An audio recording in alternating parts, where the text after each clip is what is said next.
Ka taɓa tunanin yin aure? Yana da muhimmanci kafin ka yi tunanin yin aure, ka zaɓi mace mai kirki da nagarta domin aure ba wasa ba ne. A cikin wannan bidiyon, yau zan bayyana maka kalar mace biyu da bai kamata ka aure su ba domin gujewa matsaloli a zuwa gaba. Kalar mace na farko, amma kafin mu shiga cikin bidiyon, idan yau ne ka fara haɗuwa da bidiyo ta, ka kasance ka danna wannan bidiyo like, sannan kuma ka yi abone, ka danna subscribe domin da zarar mun saki sababbin bidiyo za a sanar da kai. Kalar mace na farko ita ce mace wadda ba ta girmama iyayenta. Duk wata mace da ba ta girmama iyayenta to ba za ta girmama ka ba, ba za ta ga girman ka ba, ba za ta darajanta ka ba, ba za ta ganin mutuncinka ba, ba ma za ta nemi shawararka ba idan ta tashi yin wani abu. Ka duba halayen mace kafin ka ɗauko ta ka kawo ta gidanka.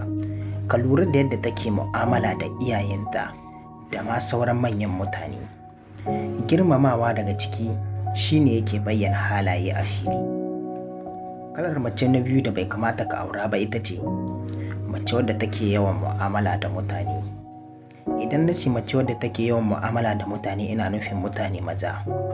Mace mai yawan mu'amala da maza ba tare da bukata ba, irin wannan shi ke kawo matsala a cikin aure da rashin amincewa da zaman lafiya.